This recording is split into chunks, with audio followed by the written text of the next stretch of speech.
Bökön mүйізі. Bökön mүйізінің ұзындығы 10 сантиметрден 40 сантиметрге дейін болады. Erkek bökönün çoğtuğuna дейінгі биіктігі 70-80 сантиметр.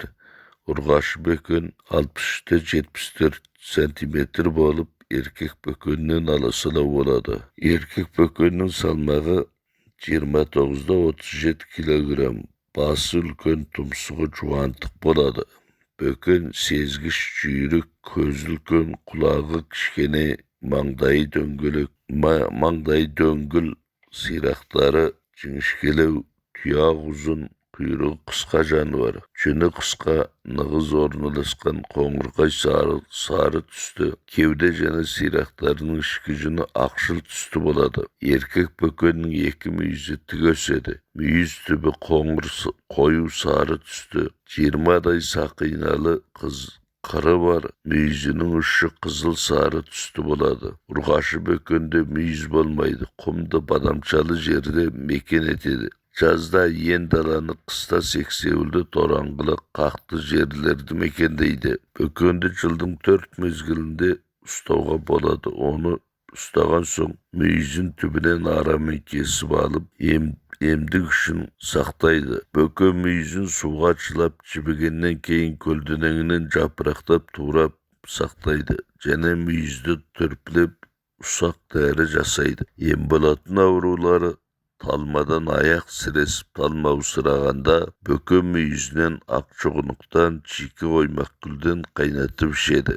Екінші, бауыр қызметінің қалыпсыздығынан бас ауырып айналғанда bökön мүйізіне чашагүлді қосып дәрі жасайды. Үшінші рецепт, бауырдың ыстығы көтеріліп, бас ауырып, көз қызарғанда бауыр қызметін реттеп, көзді нұрландыру үшін bökön мүйізінің 300-500 миллиграмм ұнтағын сумен ішеді. Төртінші рецепт, естен танып тіл байланғанда bökön мүйізімен су сиырдың тұмсық мүйізінен қоспа дәрі жасап күніне 2 рет ішеді. Пайдалану мөлшері 1-3 грамм. bökön мүйізінің құрамында фосфорлы кальций, лератин, ерімейтін неорганикалық заттар бар. Мұның ішінде лератиннің мөлшері көбірек болады. Баялыш. Бұл көп жылдық шөптектес өсімдік. Биіктігі 20 сантиметр, сабағы жіңішке, сындырса сүт сияқты ақ сұйықтық ағып шығады. Тік жасыл түсті көп буынды болады. Буындарының үстінде жапырағы кезектесіп өседі. Тамыры жіңішке, жұмыр, жанында шашақ тамырлары болады. Жапырағы жасыл түсті, қандауыр тәрізді, сабақ ұшында қызыл түсті гүл өседі. Мамыр айынан кейін гүл ашады. Сопақтау келген жемісі күзде піседі. Баяныш жыраларда, жайылымдарда, егістік және арық жағаларында өседі. Жинау және өңдеу. Баяныштың шөбі түгелдей дәрі болады. Жаз-күз айларында тамырын және шөбін жинап алып, тазалап көлеңкеде кептіреді. Ем болатын аурулары. Бірінші рецепт, баяныш улы жәндіктер шаққанда емге қолданылады. Улы жылан шаққанда 3-6 грамм жас баянышты жаншып, нілін шығарып, тәтті араққа қосып, ішкізгеннен кейін науқас адамды қалың жауып терілетеді. Дәрінің бір бөлігін жараның аузына таңады. Басқа уытты жәндіктер жағып, орны қызарып ісінгенде баяныштан белгілі мөлшерде алып, оған азырақ ас тұзын қосып, тазалап, жараланған жерге таңады. Жарадан сары су шықса, біртіндеп ем қонғаны. Омырау қабынғанда баяныш шөбінің белгілі мөлшерін жаншып, нілін шығарып, ісінген жерге таңады. Үшінші, денеде ісік пайда болғанда баяныш жапырағын жаншып, нілін шығарып, араққа араластырып, ауырған жерге таңады. Баспаға, яғни ангинаға, үлкендігі жұмыртқаға илектенген баянышты кесенің ішіне салып, ақ арақтан 120 грамм құйып араластырады. Аздан соң даярланған дәрі сұйықтығын 3-ке бөліп, 10-20 минуттай ауызды шайқайды. Көзге теріскен шыққанда, көз қызарып іскенде баяныштан аз мөлшерде тазалап алып, домалақтап, сол көз ауырса сол жақ танауға, оң көз ауырса оң жақ танауға таңады. 3-4 saatte bir ret avustırıp oturады. Qorulup soğulup singende 250 gram bayanış çöbün 1,5 litr suğa kaynatıp 750 gram kalganda süzgüden ötküzüp alıngan samanın üstüne tağıda 750 gram su kuyup kaynatadı. Çağrımı kalganda tağıda süzüp 2 kaynatmanı biriktirip çımırlatıp kaynatadı. Hepten kaynap 250 gram kalganda ozu ayarlangan değerini bankige kuyup aladı. Kumurada kaynatma değerge maktaçlap singen jerge çağadı. Neseptin az gelüğüne baylanıştı deney singende Cene sargayganda 30 gram bayanışpen 30 gram battavuktu suğa kaynatıp çeker kosup 2'ge bölüp şedi. Adamның işi kepkende 9 gram bayanışpen 12 gram ravgaçta aralastırıp günde 2 ret bir neşe gün şedi. Islıktan şötüp ağırgan adamga 30 gram bayanıştı suğa kaynatıp günde 2 ret işkisi cazladı. Dizenteriyaga 60 gram bayanıştı suğa kaynatıp kara şeker kosup şedi. Soqırışık bolgan adamga bayanıştı usaqtap tuğrap arakka kosup çılap jumsağandan keyin değerini cançıp su kuyup kaynatıp 5'ge bölüp şedi. Samasına tağıda arak kosup aralastırıp ağırgan jerge taŋadı. Adamның ortak kulağı jedel kabınganda bayanış çöbün jibitip ezip suun sığıp alıp kulakka tamzadı. Paydalanı mölçeri 15-30 gram boladı. Boz ermen köp yıldık çöptekte ösümdük. Biyikliği 100 santimetrege değin jetedi. Sabağı tüksüz tigösedi. Sabağında cıraşığı boladı. Köp butakta kökşül nemisi sargış jasıl tüstü keledi. Çapırağı keziktesi ornalaşkan.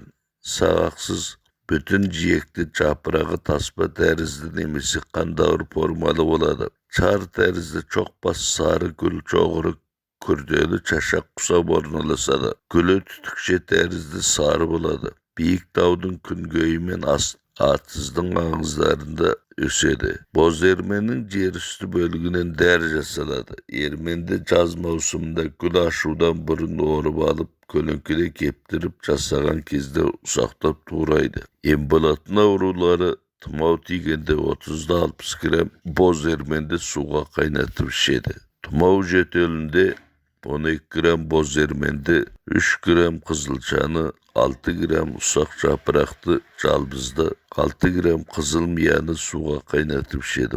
Paydalanı mölçeri 1,5-3 gram. Bozbuğa bul karapayım çöptekte ösümdük. Bul Kıtay'dın tengizge jakın өлkölöründe ösödeken, birak bul Kıtay aptekalarında gana satılады. Embolatın avruları birinci şikewip assın begende bozbuğa men şükürlü ölöңнен 6 gramdan arpa örkönünden 15 gram kosup suğa kaynatıp şedi. İkinci resep kök bavur men bavur köygönde bozbuğa men şükürlü ölöңнен 6 gramdan arpa örkönünden 15 gram kosup suğa kaynatıp şedi. Üçüncü resepti suğurup qaksaganda bozbuğanın belgili mölçerin avuzga salıp çaynaydı. Dördüncü resep tumaudan bolgan jötölge bozbuğanın bir bölügün avuzga salıp çaynap suun jutadı. Osunu bir neçe gün kaytılasa avrudun beti kaytadı. Beşinci, usarımsaktın yağını çesnöktün, piyazdın, iyisin getiri uşun bozbuğadan azırak çaynap suun jutadı. Altıncı resep Tımkıldan üy işine jendikler, yağını 40 ayaklar akan kara çegirge börgöz köbeygende bozbuğanı tutandırsa jendikler kırılıp kaladı, nemisi kaşıp ketedi. Жетінші resep belsizlikten zardap çekkende ülkönde bozbuğanın bir ekevin işkiyim işinin baylap жүрse canısты kozduradı. Borsuk süt koröktüler tobuna jatatın canıvar. Dene turkunun uzunluğu 100 santimetrede, bası uzunluğu kulağı kıska aldın ayak uzun, ыңғазуға ыңғайлы болады. Төрі сұры, қылшық жүнді, кейбіреу қоңыр сарыда болады. Тұмсығынан құлағына дейін сары жолағы бар. Аяқтары және кеуде жағы қаралау келеді. Борсық бұта бүрген арасында орманды беткейлерде mekendeydi. Ол құрт құмырсқа бақа кесертке жәндіктерді қорек ететіндіктен, кейде өсімдіктердің тамырында жетіндіктен денесінде де дәрілік қасиет қалыптасады. Терісінде, майында, ішегінде емге қолданады. Бірінші рецепт. Ішкірнесі жанға батып ауырғанда борсықтың ішегін суға қайнатып, сорпасын ішсе, ауырғанды басады, кірнені тарқатады. Екінші рецепт. Буынның жел құзы ұстағанда, нәрестелерін желден іші кепкенде және чертпеге борсықтың терісін отқа қыздырып, май жағып, ауырған жерге нәрестенің кіндігіне таңады. 2-3 сағаттан кейін тері тартылған жері ауырады. Бұл кезде теріні алып тастап, суық тигізіп алудан сақтанған жөн. Үшінші рецепт. Асқазан желден кепкенде борсықтың жұмыршағын асқазанның сыртынан таңса, желді айдап кеуіп тұрған ішті босатады, ауырғанды басады. Төртінші рецепт. Борсық өтінен балалардың жас шамасына қарай белгілі мөлшерде құмшекерге тамызып жесе көкжөтел ауруы жазылады. Қазір кезде халық арасында борсық еті арқылы асқазан өңі шірәгін емдеу сынағы жүргізіліп жатыр. Пайдалану мөлшері адамның жас шамасына байланысты болады. Борсықтың емдік қасиеті зерттеу үстінде болғандықтан тұрақты мөлшері белгіленген жоқ. Борпылдақ саңырауқұлақ, домалақ шар тәрізді жаңадан өсіп шыққанда ақ түсті, сыртынан қарағанда жылтыр келеді. Піскенде жеңіл болады.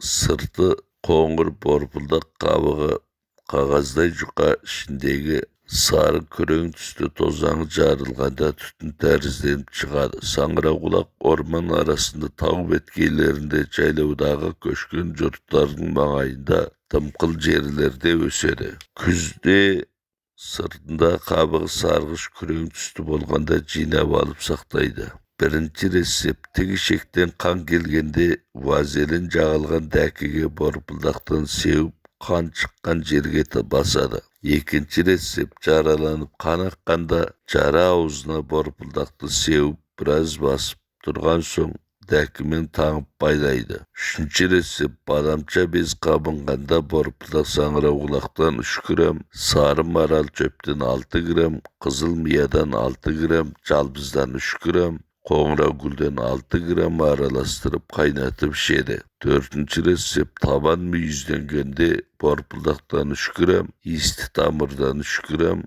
қызыл шыланнан 7 дана қайнатып дәнін алып тастау керек. Қосып езіп балшық дәрі жасап мүйізгекке таңады. Бесінші рецепт. Жұтқыншақ қабынғанда, дыбыстық шымылдық қабынып, үн шықпай қалғанда борпылдақ саңырауқұлақпен тазаланған сордан 3 граммнан алып тиісті мөлшерде бал қосып араластырып ауызға салады. Пайдалану мөлшері 1,5-3 грамм. Борпылдақ саңырауқұлақтың құрамында фосфорлы натрий, гемнатин, тирозин бар. Бұйда кендір. Бұл бір жылдық чөптектес өсімдік. Биіктігі 30-90 сантиметр. Сабағы тік өседі. Кезектесіп орналасқан. Жапырағы 5-7 айрықты. Жиегінде ара тістері бар. Жапырақ беттерінде таралған жүйкелері айқын көрініп тұрады. Сабағы жебелі болады. Кішкене гүлдері топтасып, жапырақ қолтығына орналасқан. Тұқымы бүйрек тәрізді. Тұқым қауызы қоңыр сарғылт түсті. Ішіндегі тұқымы қара қоңыр түсті болады. Тұқымнан қош иіс аңқып тұрады. Бұйда кендірдің тұқымы жапырағы тамырынан дәрі жасалады. Бірінші рецепт. Ұзақ уақыт іш қатқанда бұйда кендірдің тұқымын ұнтақтап сүтке езіп ішеді. Екінші рецепт. Қанды несеп келгенде бұйда кендір тұқымнан белгілі мөлшерді алып, 3 кесе суға қайнатып күніне 3 рет ішеді. Үшінші рецепт. Бала түспей қиналған әйелдерге бұйда кендір тұқымының тиісті мөлшерін талқандап, 2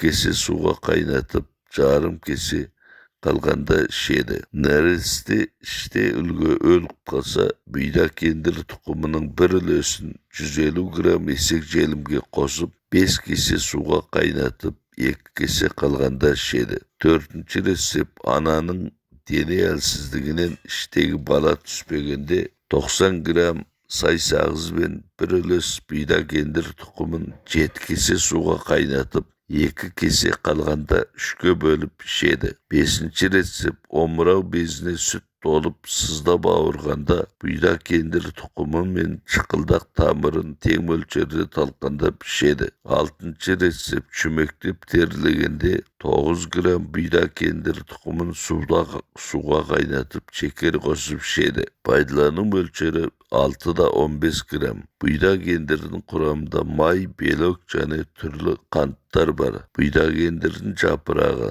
1-ші рецепт зертеңмен ауырғанда бұйда кендір жапырағын ұсақтап турап қайнатып сорпасын ішіп самасын жейді. 2-ші рецепт тамақ ауырғанда бұйда кендір жапырағы мен көлеңкеде кептірілген гүлін суға қайнатып суымен ауыз шайқайды. 3-ші рецепт суға күйген жараға бұйда кендір жапырағын ұнтақтап себеді. 4-ші рецепт жылан чаян бүйі шаққанда бұйда кендірдің жас жапырағын езіп жараға тыңса уытты қайтарып жараны өңіне келтіреді. 5-ші рецепт ине сияқты металл заттарды абайсызда жұтып қойғанда бұйда кендір жапырағын езіп нілін салқын күйінде ішсе металл түседі. Пайдалану мөлшері 3-те 6 грамм. Бұйда кендір тамыры. 1-ші рецепт несеп жиі келгенде 30 грамм бұйда кендір тамырын 3 кесе суға қайнатып 1 кесе қалғанда бір-ақ ішеді. 2-ші рецепт суды көп ішіп несеп келмегенде ұсақтап туралған 150 грамм бұйда кендір тамырына чекі жемілден тиісті мөлшерде қосып 3 кесе суға қайнатып 2 кесе қалғанда самасын сүзіп тастап тамақ артынан жылыдай бөліп ішеді. 3-ші рецепт қайнатылған 30 грамм бұйда кендір тамырына шекер қосып ішсе сулы ісік жазылады. 4-ші рецепт улы жылан шаққанда бұйда кендірдің жас тамырын жаншып жараның аузына таңады. 5-ші рецепт ауыздық қотырға бұйда кендірдің тамырын күйдіріп күлін себеді. Бұта шаған жапырақ төгетін бұта тектес өсімдік. Биіктігі 2-3 метр, бұтақтары ұзын, жіңішке, таралып өседі. Түрі қоңырқай, 4 қырлы келеді. Бұтақ буындарында қуыс болады. Жалқы жапырақтары ерсілі-қарсылы өседі. Жапырақтарының жебесі болады. Ұзыншақ жұмыртқа формалы болады. Ұзындығы 6-да 10 см, ені 1,5-2 см, үшкір түрі түбі жалпақтау, жиегінде ара тістері бар. Чаша гүлдері жапырақтары қолтықтай өседі. Гүлі жапырақшалары сопақша сары түсті, жемісі сопақша сары түсті. Қозасының ұшы үшкір, ұзындығы 2 см, піскенде ұшынан жарылады. Ішінде көптеген тұқымдары болады. Бұл екпе ағаш. Бұташағанның жемісі ем болады. Жемісі күзде піскенде қағып жинап алады. 1-ші аузы шықпаған шиқанға бұташағанның 12 грамм, шұқат гүлі, чаша гүл, бақ, таспа шөптен 9 граммнан қосып суға қайнатып ішеді. 2-ші жұтқыншақ безі қабынғанда бұташаған томаға шөптен 4 граммнан, шикі оймақ гүлден 24 грамм, қара тамырдан 9 грамм араластырып 2 рет қайнатып 2-3-ке бөліп ішеді. Пайдалану мөлшері 9-да 15 граммнан аспау керек. Бұташағанның құрамында форсител, тұқымында сапонин, бұтақ жапырағында форситин, пилирин, ротин және витамин П бар.